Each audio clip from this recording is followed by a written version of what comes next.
네, 구독자 여러분 안녕하세요. 연구TV 토리입니다. 09년생 분들께서 고등학교 입학을 앞두고 계실 텐데요. 저도 중학교에서 고등학교 넘어갈 때 불안감, 두려움 이런 게 되게 컸던 것 같거든요. 근데 주변에 물어볼 선배도 마땅치 않고 이래서 되게 고민됐던 기억이 있는데, 그래서 제가 여러분들을 위해 문의를 받아가지고 하나하나 답해보는 시간을 가지려고 합니다. 고1 산모가 걱정돼요. 산모 준비 어떻게 하셨나요? 고등학교 1학년 시기는 개인적으로 모의고사보다는 내신을 먼저 챙길 시기라고 생각을 합니다. 잘 치면 너무너무 좋겠지만 못 쳐도 그렇게 성적에 들어가지 않으니까 부담 갖지 않으셔도 될 것 같아요. 그래도 혹시나 나는 3월 모의고사가 중요한 것 같고 너무 부담이 된다. 3개년 기출을 풀고 분석까지 하고 들어간다면 그래도 나름대로 좋은 결과가 있을 거라고 생각을 합니다. 산모를 위해 한국사도 공부해야 할까요? 사실 저 같은 경우에는 중학교에서 고등학교 넘어가는 겨울방학 때 한국사를 쭉 한번 복습을 했던 적이 있는데, 사실 그게 저는 굉장히 도움이 많이 됐어요. 제가 고등학교 3학년 때까지 수능 한국사 준비를 한 번도 한 적이 없는데도 그 기억이 오래 가더라고요. 하지만 국영수 하는 시간을 줄여가면서 한국사를 할 필요는 없다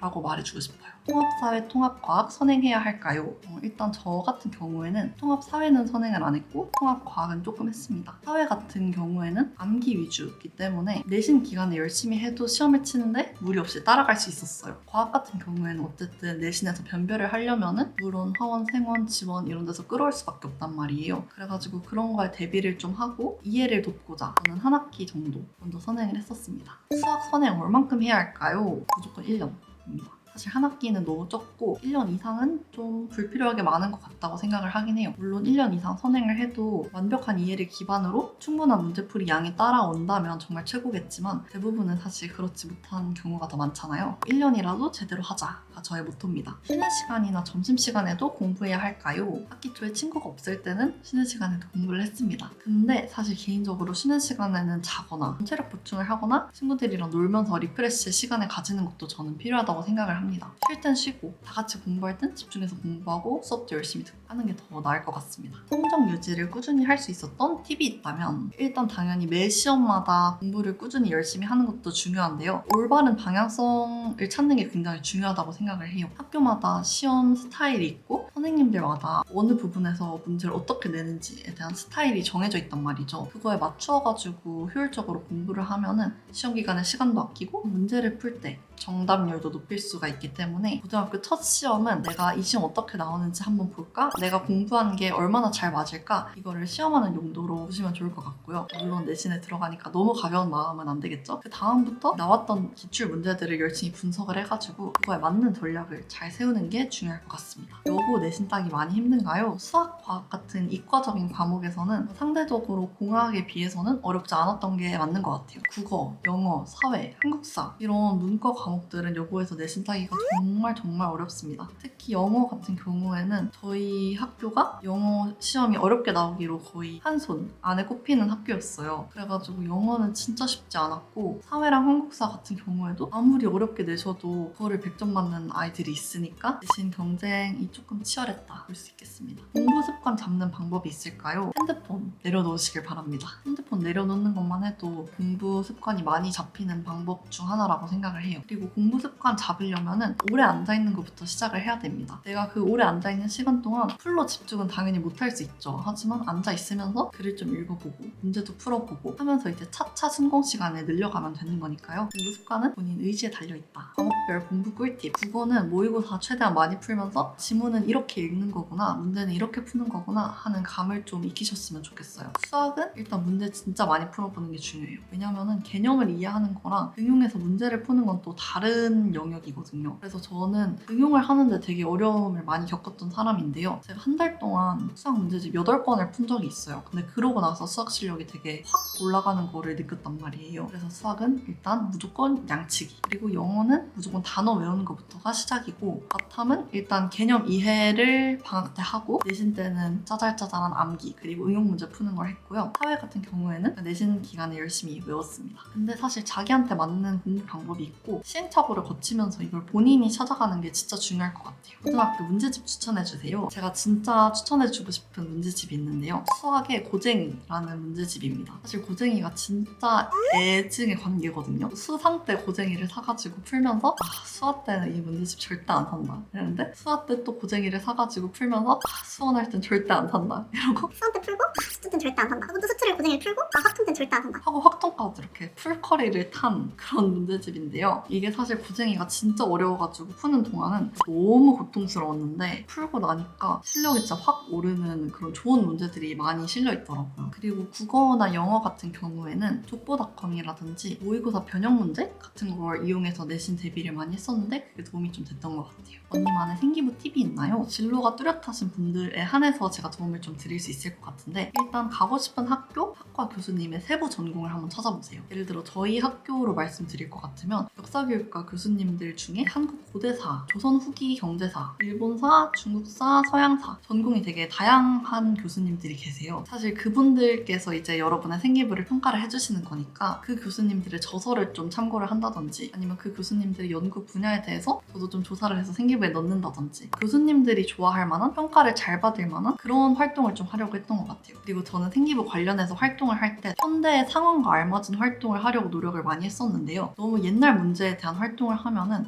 얘는 이걸 왜 했지? 이건 요즘 안 필요한데? 라는 그런 느낌을 받을 수가 있어요, 교수님들이. 그래서 저 같은 경우에는 한창 이제 러시아의 우크라이나 침공이 되게 뜨거운 이슈였어요. 그래서 그거 관련해가지고 뭐 역사적 사건도 찾아보고 전쟁이 장기화되는 이유 같은 것도 분석을 해보고 여러 가지 활동을 했었습니다. 요즘 시대에 발맞춘 이슈를 찾아가지고 그거를 활동에 녹여내는 거를 추천드립니다. 중학교 때 공부 잘하면 고등학교 때도 공부 잘할까요? 근데 이건 진짜 케바케인 것 같아요. 사실 저 같은 경우에는 중학교 때 77등인가 78등인가로 졸업을 했고요. 고등학교 때 순위가 확 뛴 케이스예요. 이거는 정말 본인이 고등학교 시험을 어떻게 대비하느냐, 어떤 방법으로 얼마나 대비하느냐에 달려있는 것 같다고 생각을 합니다. 수면 패턴 잘 지키는 팁, 이거는 진짜 두 가지가 있는데요. 일단 첫 번째로는 제가 카페인을 진짜 잘 안 마셨어요. 오후 3시 정도 넘어가면 커피도 안 마셨고 고등학교 3년 동안 몬스터 같은 에너지 드링크도 한 번도 안 마셨단 말이죠. 근데 제가 사실 중학교 때부터 카페인을 너무 많이 마셨다가 부작용 본 친구들을 너무 많이 봤어요. 장기적으로 봤을 때 더 피곤해지고 수면 패턴 깨지고 악순환에 영향을 주는 것 같아가지고 카페인에 너무 의존하지 않았으면 좋겠다는 말을 해드리고 싶어요. 그리고 두 번째가 부모님께서 오후 10시가 되면 핸드폰을 압수해 가셨다가 다음날 아침에 돌려주셨거든요. 근데 이것도 사실 돌이켜보면 되게 좋았던 게 잘 때 핸드폰을 안 하게 되니까 침대에 누우면 빨리 잠들 수가 있어요. 침대에 누워서 핸드폰 하시느라 늦게 자시는 분들이 굉장히 많을 것 같은데 그게 수면 패턴에 진짜 방해가 된단 말이에요. 최소한 압수당하지 않더라도 충전을 다른 방에서 해놓고 자는 것을 추천을 드립니다. 선생님께 잘 보이는 법을 여쭤봐 주셨는데요. 수업 시간에 아이 컨택 계속하고 질문 많이 하고 예의 바르고 이런 학생들을 좋아하시는 것 같아요. 저는 진짜 수업 시간에 이러고 들었단 말이에요. 부담스러우실 정도로. 저랑 아이 컨택을 안 해주시는 선생님이 있으면 내가 이 쌤하고 아이 컨택을 하는 게 이 수업의 챌린지다 라고 생각을 하고 계속 선생님만 쳐다보고 있었어요. 그렇게 수업을 열심히 들으니까 선생님들께서 예뻐해 주셨고 질문도 제가 진짜 많이 하러 갔어요. 거의 교무실에 전세 내고 살았다 싶을 정도로 진짜 많이 했는데 얘가 내 수업을 이렇게 열심히 듣고 열심히 공부하는구나 라고 생각해 주셔가지고 예쁘게 봐주십니다. 제가 진짜 좋아하고 잘 보이는 선생님이 있었는데 쌤이 너무 저한테 관심이 없는 것 같은 거예요. 그래가지고 질문을 많이 해야겠다 해가지고 공부를 했어요. 근데 딱히 질문이 안 생기는 거예요. 질문이 생길 때까지 공부를 했습니다. 그래서 이제 질문이 생기면 찾아가가지고 질문하고 결국에는 이제 친해져가지고 졸업 이후에도 이제 만나고 연락도 하는 그런 사이가 되었다는 소문이 있습니다. 여고 장점이 있나요? 너무 많죠. 일단 너무 재밌습니다. 진짜 평생 갈 친구들을 많이 만들 수 있는 것 같아요. 사실 초반에는 뭔가 견제도 엄청 심하다고 생각을 했고 분위기가 막 그렇게 엄청 좋진 않다고 생각을 했는데 이게 첫 한 달만 지나면은 다들 그냥 가족 같은 사이가 되고 진짜 볼 꼴 못 볼 꼴 다 보고 평생 갈 친구가 됩니다. 중학교 때는 공학을 다니고 고등학교 때는 여고를 다녔는데 확실히 뭔가 사건 사고나 갈등이 되게 적어졌다는 느낌을 받았습니다. 그래서 그런 인간관계적인 측면에서 얻어갈 게 굉장히 많았다고 생각을 해요. 중학교와 고등학교의 차이점, 일단 제일 큰 차이점은 생기부를 직접 챙기고 교육과 활동을 내가 해야 된다는 거. 이게 진짜 큰 차이인 것 같은데 중학교 때는 사실 수행평가 치고 중간 기말 이 정도만 챙기면 되잖아요. 근데 고등학교 때는 그거를 다 챙기면서 플러스로 생기부 활동까지 챙겨야 되니까 그런 점에서 되게 다르다고 느꼈습니다. 그리고 학업적인 측면에서도 시험 범위가 훨씬 더 많아진다는 그런 특징이 있죠. 그래서 중학교 때의 범위의 한 두세 배 정도를 고등학교 시험 범위라고 보시면 될 것 같습니다. 고등학교 입학 첫날 분위기 어땠나요? 입학 첫날에는 사실 너무 긴장돼가지고 기억이 잘 안 나요.